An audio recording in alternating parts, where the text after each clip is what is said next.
मेरे चैनल में आपका स्वागत है दोस्तों। आज हम एक फिल्म की कहानी के बारे में बात कर रहे हैं जिसका नाम है मिलर्स गर्ल। यह एक शिक्षक की कहानी है जो खुद को एक युवा खूबसूरत छात्रा से दूर नहीं रख सका। तो बिना समय बर्बाद किए चलिए कहानी की शुरुआत करते हैं। कहानी एक लड़की के साथ शुरू होती है जिसका नाम है कायरो। इसके माता पिता दूसरे देश में रहते हैं। कायरो एक सुनसान घर में अकेली रहती है जहाँ लिखना उसका शौक बन गया। जंगलों से गुजरते हुए कायरो एक क्लास में पहुंची जहाँ उसकी मुलाकात जोनाथन मिलर से हुई। जोनाथन एक मध्यम आयु वर्ग का व्यक्ति है जो सफल लेखक नहीं बन सका। जब ताहिरो जोनाथन की क्लास में आई तो उसने उसे सिलेबस में दी गई कुछ किताबें पढ़ने के लिए कहा, लेकिन काहिरो ने पहले ही वो सारी किताबें पढ़ ली थी। फिर एक और लड़की जिसका नाम विनी था वहां आई जो न केवल इस क्लास की छात्रा है बल्कि कायरो की अच्छी दोस्त भी है। वे दोनों कुछ खाने के लिए बाहर गए। जोनाथन ने कायरो की चीजों में एक एडल्ट बुक देखी। जोनाथन का दोस्त बोरिस भी यहाँ अपनी कॉफी लेने आता है। उसने जोनाथन से किताब ली और पढ़ने लगा। बोरिस और जोनाथन दोनों जोनाथन द्वारा लिखी गई किताब की एक प्रति देखकर हैरान रह गए। जोनाथन की पत्नी बीट्रिस रात में व्यस्त रहती है। उसका ध्यान आकर्षित करने के लिए जोनाथन उसे बताता है कि आज एक छात्र मेरी किताब क्लास में पढ़ रहा था। फिर बीट्रिस को उसकी दोस्त एमी का फोन आया, लेकिन फोन के बाद बीट्रिस और जोनाथन साथ में पीते हैं। जैसे ही वे करीब आते हैं बीट्रिस को फिर से फोन आता है और जोनाथन चिढ़ जाता है। अगले दिन वह यह सब बोरिस को बताता है और बोरिस उसका मजाक उड़ाने लगता है। फिर वे दोनों कैरो को देखते हैं जो जंगल से आ रही है। पिछली रात से असंतुष्ट जोनाथन उसे बहुत ध्यान से देख रहा था। उसने कैरो से पूछा, क्या तुम्हें जंगल से आते हुए डर नहीं लगता? कैरो का जवाब था कि मैं उन जंगलों में सबसे डरावनी चीज हूँ। जोनाथन यह सुनकर हंसने लगा। स्कूल में विनी अपनी किताबें गिरा देती है। बोरिस जानता था कि उसने यह जानबूझकर किया, तो वह विनी से पूछता है, बताओ तुम क्या चाहती हो? विनी जानबूझकर बोरिस को चिढ़ा रही थी। कायरो ने भी यह देखा। वह उसे कहती है कि तुम पूरी तरह से पागल हो। फिर वे दोनों कायरो के घर चले गए। ताहिरो अपनी कॉलेज एडमिशन के सवाल से परेशान थी जिसमें उसे अपनी जिंदगी की सबसे बड़ी उपलब्धि के बारे में बताना था। उन्होंने बहुत सारी बातें की, लेकिन उनमें से कोई भी अनोखी नहीं थी।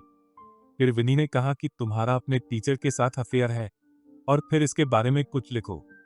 ताहिरो ने कहा कि जोनाथन मुझसे 20 साल बड़ा है, लेकिन विनी उसे समझाती रही कि अब ये सब सामान्य है और जोनाथन भी एक अच्छे सज्जन थे, काहिरो के पहले अनुभव के लिए परफेक्ट।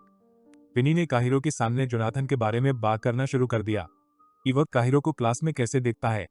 काहिरो को यह सब सुनकर शर्म आ गई और उसकी जोनाथन में दिलचस्पी बढ़ गई। अगले दिन से काहिरो ने जोनाथन को घूरना शुरू कर दिया। जोनाथन उसके पास आता है और कहता है कि क्लास के बाद मुझसे मिलो। क्लास के बाद जोनाथन बोरिस को डिनर के लिए आमंत्रित करता है। बोरिस वहां से एक डांस स्टेप करते हुए चला गया। उसके जाने के बाद जोनाथन ने उस स्टेप को आजमाना शुरू कर दिया और फिर काहिरो वहां आ जाती है। वे दोनों हंसे और इस बात को एक तरफ रख दिया। जोनाथन काहिरा द्वारा लिखे गए एक पैराग्राफ से इतना प्रभावित हुआ कि उसे पूरा याद हो गया। काहिरा ने भी देखा कि उसने उसके पैराग्राफ पर ध्यान दिया और वह खुश हुई। जोनाथन चाहता था कि काहिरा अपने पसंदीदा लेखक की शैली में एक छोटी कहानी लिखे। अगर वह ऐसा करती है तो जोनाथन उसे मिड टर्म में पूरे अंक देगा। काहिरा ने तुरंत सहमति दे दी। उसने जोनाथन से कहा कि मैंने भी आपकी किताब पढ़ी है। काहिरा को भी उसकी किताब की कई पंक्तियां याद थी, श्लोक से श्लोक तक। जोनाथन की तरह जोनाथन भी इसे देखकर प्रभावित हुआ। उसने इस वीकेंड पर कायरो को एक जगह पर आमंत्रित किया जहां वह उसके असाइनमेंट के बारे में चर्चा करेगा। रात में जोनाथन और उसकी पत्नी डिनर पर गए। यहाँ विनी उसका ऑर्डर लेने आती है। पीटर्स ने जोनाथन से पूछा कि क्या वह वही लड़की है जिसके बारे में तुम बात कर रहे हो। जोनाथन ने कहा, नहीं, वह कायरो है। लेकिन यह स्पष्ट था कि पीटर्स को जोनाथन की कायरो में रुचि से जलन हो रही थी। उसने जोनाथन का अपमान करना शुरू कर दिया बोरिस के सामने, अपने गुस्से को निकालने के लिए कि अब तुम्हारे पास वो लेखक वाली बात नहीं रही। तुमने कई सालों से कुछ नहीं लिखा है, तुम बस एक साधारण शिक्षक हो। वीकेंड पर कायरो जोनाथन द्वारा बताए गए स्थान पर गई। जोनाथन ने उसका पीछा किया और उसके बगल में बैठ गया। यहाँ एक आदमी ने कविता सुनाना शुरू किया। जोनाथन कविता को बहुत ध्यान से सुन रहा था और कायरो जोनाथन को देख रही थी। कविता के बाद कायरो बाहर आई और एक सिगरेट जलाई। जोनाथन ने भी उसके साथ सिगरेट शेयर करना शुरू कर दिया। अगले दिन कायरो जोनाथन के सामने एक हॉट ड्रेस पहनकर आई। जब बोरिस ने इसके बारे में पूछा तो कायरो ने कुछ नहीं कहा। जब बोरिस वहां से चला गया तो कायरो ने जोनाथन से बात करना शुरू कर दिया।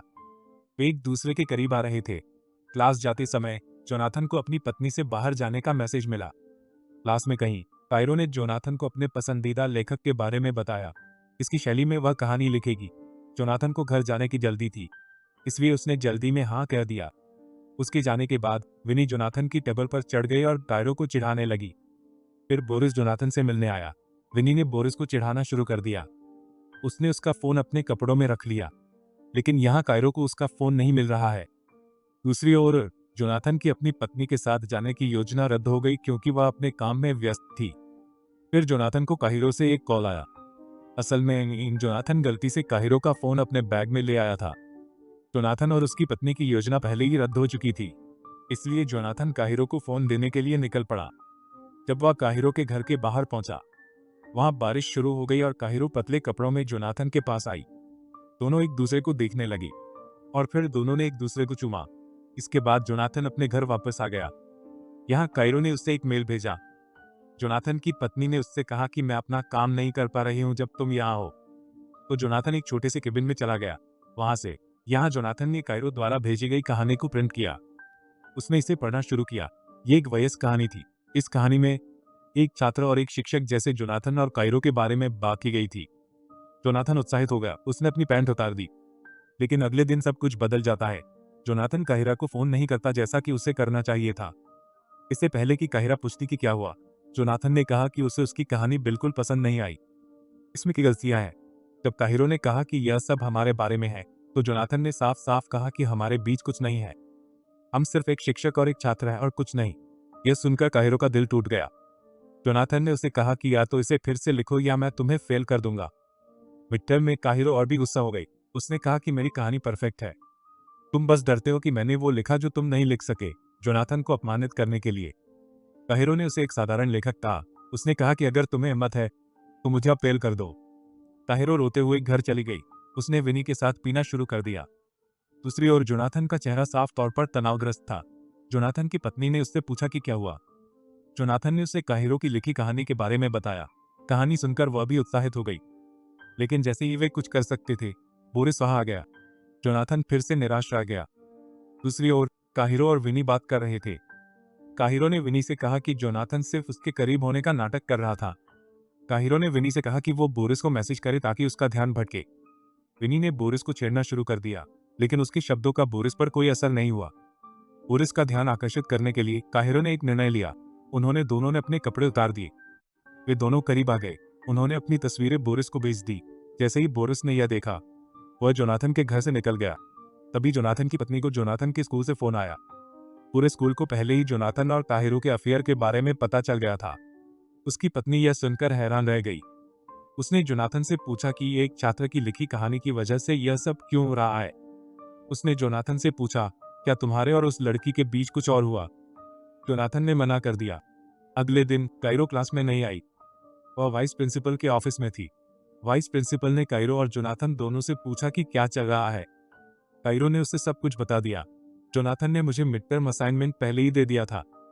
हम साथ में सिगरेट पीते थे। हम स्कूल के बाहर भी मिले थे। लेकिन जब जोनाथन की बारी आई तो वह जवाब देने में हिचकिचा रहा था। इस हिचकिचाहट को देखकर वाइस प्रिंसिपल ने सब कुछ समझ लिया और उसने जोनाथन को उसकी नौकरी से निलंबित कर दिया। ऑफिस के बाहर बोरिस ने जोनाथन को समझाया कि तुम्हें अपनी हदें देखनी चाहिए थी और अब हद पार करने की वजह से तुम ऐसी हालत में हो। बोरिस वहां से चला गया। घर आने के बाद जब जोनाथन ने अपनी पत्नी को बताया कि उसे नौकरी से निकाल दिया गया है, तो उसकी पत्नी को उस पर शक होने लगा। उसने फिर से पूछा, क्या तुम दोनों के बीच कुछ हुआ था। लेकिन जोनाथन ने फिर से मना कर दिया। उसकी पत्नी यह सब मानने के लिए तैयार नहीं थी। उसने पूछा, क्या तुम्हें उस लड़की के लिए कोई भावना है। जोनाथन ने कुछ नहीं कहा। वे लड़ने लगे और एक दूसरे की कमियां गिनने लगे। लड़ाई इतनी बढ़ गई कि जोनाथन की पत्नी ने उसे तलाक देने का फैसला कर लिया। दूसरी ओर विनी कैरो से मिलती है। उसने कहा कि जो तुमने किया उसकी वजह से जोनाथन की नौकरी चली गई, लेकिन अब काहिरा को परवाह नहीं है। उसने कहा कि जोनाथन ने मुझे कम आंका, लेकिन अब उसे पता चलेगा कि मैं वास्तव में क्या हूँ। काहिरो ने ये सारी बातें अपनी सबसे बड़ी उपलब्धि को बताई। अंत में काहिरो ने कहा कि अब न तो जोनाथन के पास नौकरी है और न ही उसकी पत्नी। क्या वह अभी सही कर पाएगा। इसी नोट पर फिल्म खत्म होती है।